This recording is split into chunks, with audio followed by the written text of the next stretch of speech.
Hey guys, my name is Leja, but you can call me Lay. Welcome back to A Little Atypical, where we talk all things wellness, personal development, and lifestyle topics. By the time you're hearing this, we will be near the end of our third week in March, which is insane because it feels like March just started. I have a lot to fill you guys in on because it's been forever since I recorded a podcast episode, because since maybe mid-February, everything has just been all over.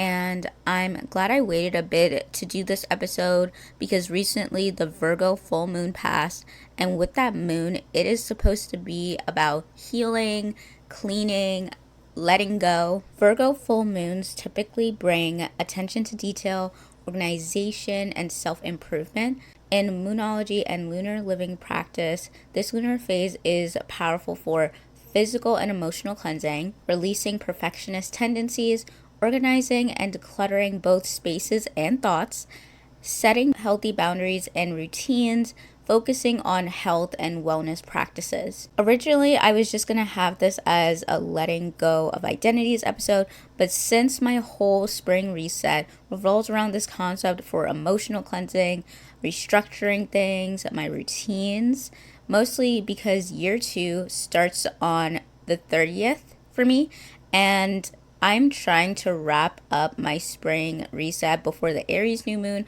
on March 29th. And honestly, a lot of thoughts have come up recently relating to my view on life up to this point, my views on work, my views on womanhood, feeling a lack of inspiration and all that. I'll link my YouTube where I kind of brief all these thoughts in one particular video, and it will be in the description box. So in addition to the things I listed before, now is the time to review and refine daily habits, let go of self-criticism and harsh judgments, focus on practical solutions to ongoing problems, heal relationships with work and service. So we are still going to be talking about letting go of old versions of ourselves, but besides questions for you all to do this mental declutter / emotional cleansing, I am sharing my recent reflections and my ins and outs for this spring to shift my identity to one that aligns closest to who I envision myself being.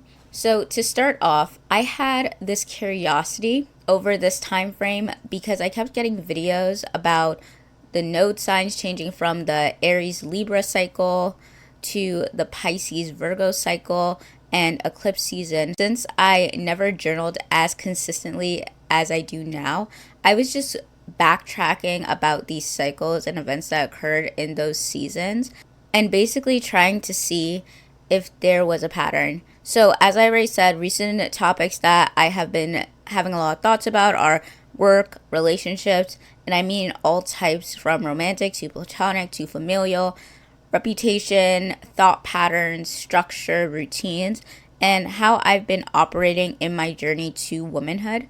It's like I know age-wise I'm an adult, young adult if you want to be specific, but I just don't feel like one. And after much thought as to why this is, I landed on two things. One, I'm still holding on to my identity from college years because I haven't transitioned into roles that aligned with my career aspirations. Instead, this post-graduation period has focused more on internal growth, processing, and adjusting my mindset, beliefs, and behaviors before I can fully step into my next chapter. And two, the concept of adulthood feels overwhelming due to the sheer number of choices available.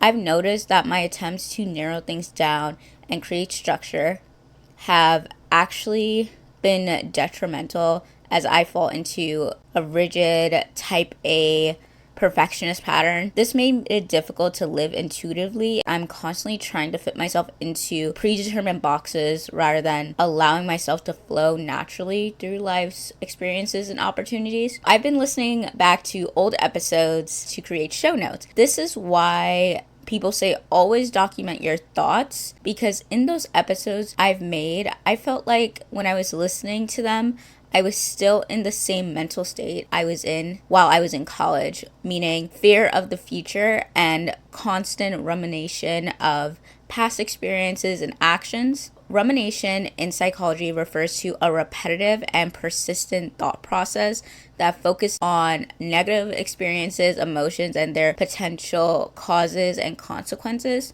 It involves dwelling on distressing thoughts and replaying them in the mind, often without solutions or the ability to move forward. I learned about this when I was reading Why Has No One Told Me This Before by Julie Smith. I'm still in the process of this book because I go through phases of desiring to read nonfiction and fiction, but currently I am on a fiction book ban until April 17th, so I'm trying to focus on reading my nonfiction books. Anyways, upon deeper research, I learned there are different forms of rumination. So there's brooding rumination, which is passive and repetitive focus on negative emotions and their causes, often accompanied by self-criticism. Reflective rumination, a more analytical approach to understanding problems and emotions, though can still become excessive.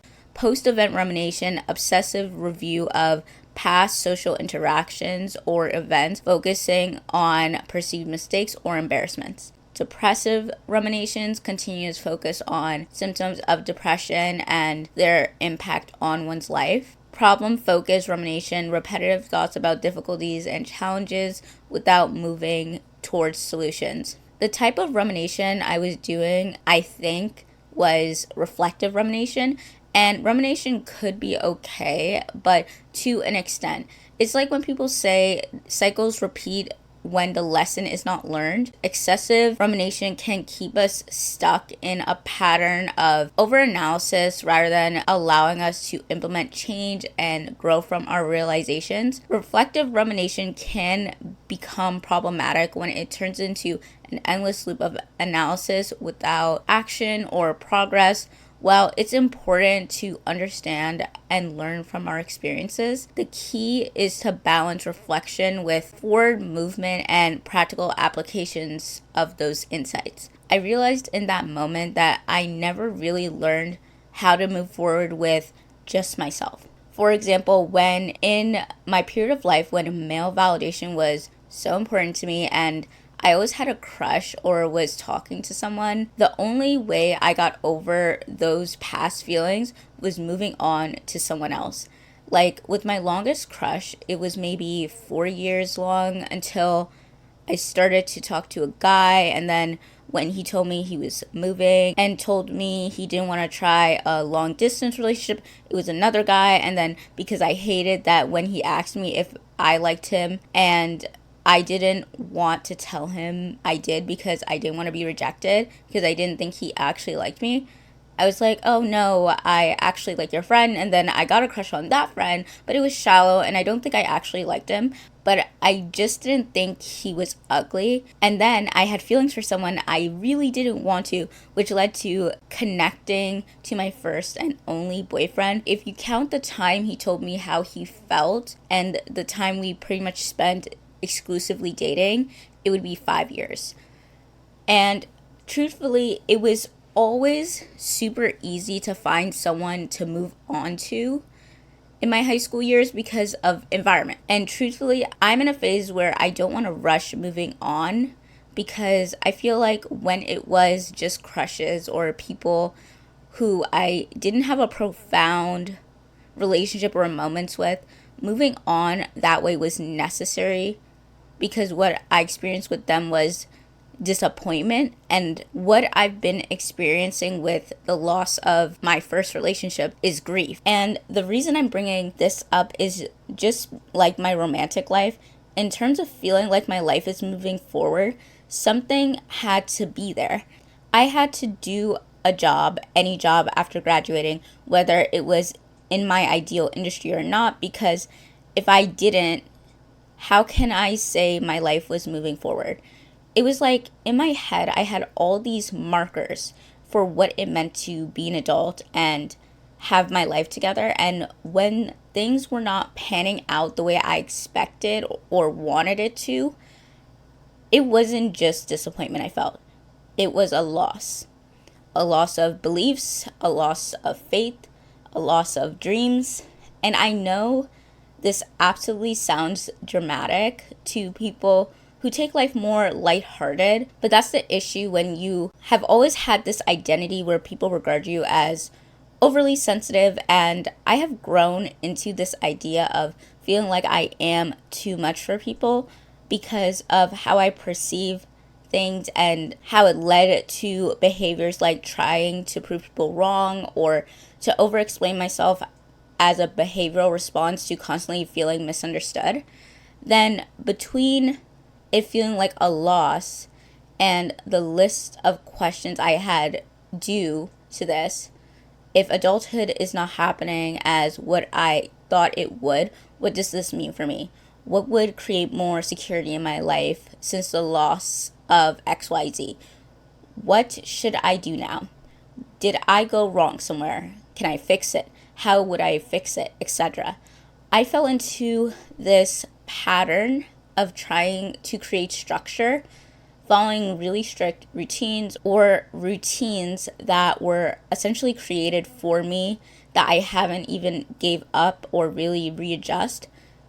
So, for example, I would always get up early but sleep really late. This habit started from middle school and continued in college. I get there early, have breakfast, can be alone until I build up the mental energy that I have to be around people pretty much all day. I get nervous to say how energetically sensitive I am because I feel like it comes off as just don't like people. But the truth is, even with people I love and company I enjoy, I still get drained so rapidly. Sometimes I don't want to be around people because I feel like I can't keep up and overthink if I'm being good enough company and then overcompensate. My identity as an introvert is really highlighted as I'm talking about this. I wanted to share these observations because I realized how being both sensitive and introverted and sometimes define myself as anxious, overwhelmed, in a constant state of confusion and chaotic have been very ingrained parts of my identity to a point where it is automatic in conversations that is how I answer or have behavior that reflects it. And really, if I'm going to move forward, I really have to release or in some cases reframe what those traits could be in a healthier state of mind.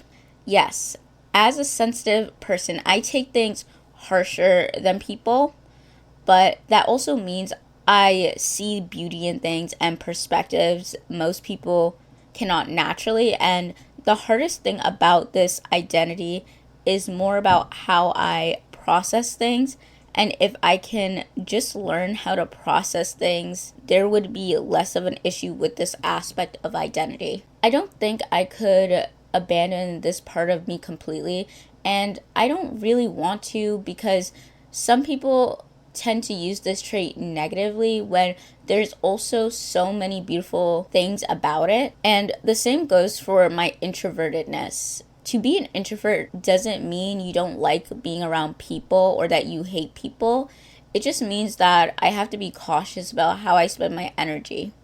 For me, I think I have been conditioned to believe that being good company means engaging with who I'm with, and I struggle to work around friends or people I want to know for this reason, the need to perform. If it's people I'm unfamiliar with, I don't get the same guilt when I'm not talkative with them because in my head it's like I don't owe it to them to give them an interactive version of myself. But if it's people I'm friends with that are important in my life or I'm interested in being friends with them, it's another story. Also, it's even worse when I'm not in a good headspace. I'm so much more reactive when I'm under stress. So any company, whether it's someone I love or care about, their presence do not have a calming effect on me or make me feel better because I feel like I have to try even harder to manage my emotions and add the need to perform. I'm just even more sensitive. And a lot of times it's not about the other person, but if I have to manage that along with already being energetically low, I would rather isolate in order to not project my emotions onto others and get into unnecessary conflict or make them feel like they have to walk on eggshells around me. So I think in terms of how I can reframe this aspect of my identity is reminding myself to be an introvert. It just means I need to be responsible with how I balance time with others and time to recover. And remember, this doesn't mean to use it as a shield to be antisocial. Rather than trying to completely change who I am, I'm learning that reframing these aspects of my identity is more realistic. Instead of seeing my sensitivity as a burden that makes me too much for people or viewing my introversion as antisocial, I'm starting to recognize these traits as valuable parts of who I am. My sensitivity allows me to deeply connect with others and notice nuances in situations, while my introversion gives me the ability to think deeply and form meaningful one-on-one connections. The challenge isn't to change these core traits, but to work with them more efficiently. This means setting better boundaries around my energy, being more selective about my social interactions, and not apologizing for needing time to process and recharge. So before I get into my ins and outs to adopt this new identity, here are some key indicators to help determine whether to reframe or release parts of your identity. So reframe when the trait has both positive and challenging aspects that are inherently part of who you are. You can identify clear benefits and strengths associated with this characteristic when expressed in a healthy way. When the negative perception comes mainly from societal pressure or others' misunderstanding. When the trait itself isn't harmful and it's just your relationship with it needs adjustment. And when you feel resistance to completely letting it go because it feels authentic to your core self. And when to release a trait when it consistently causes harm to yourself or your relationships. Release a trait when you realize it's not actually your authentic self, but rather a learned behavior or response. Release a trait when the trait holds you back from personal growth and achieving your goals. Release a trait when you maintain it out of fear rather than genuine alignment with your values. This process isn't about harsh judgment or drastic transformations. It's about gentle awareness and intentional choice in how we carry our identities forward. Sometimes what we need isn't to completely abandon parts of ourselves, but to hold them differently with more compassion and understanding of how they can serve us rather than limit us. Hey guys, I am editing this podcast now on the day of, and editing, I realize it is a bit too long, so I'm going to actually break up this podcast episode into 2 parts and save the other half for next week and just redo the intro and I guess card pull, because I did say content was supposed to be short this month, but I think I over talked about things, and yeah, it's a bit long. I'm gonna try to cut this the best way I could and keep the card pull that I originally did and keep the what I'm grateful for. So that is all for this episode, and now for our self-care based card pull. We got 42 read. Mantra: I enjoy expanding my mind. Whether the book is a fantasy novel or a work of nonfiction, reading opens us to new perspectives and expands our mind.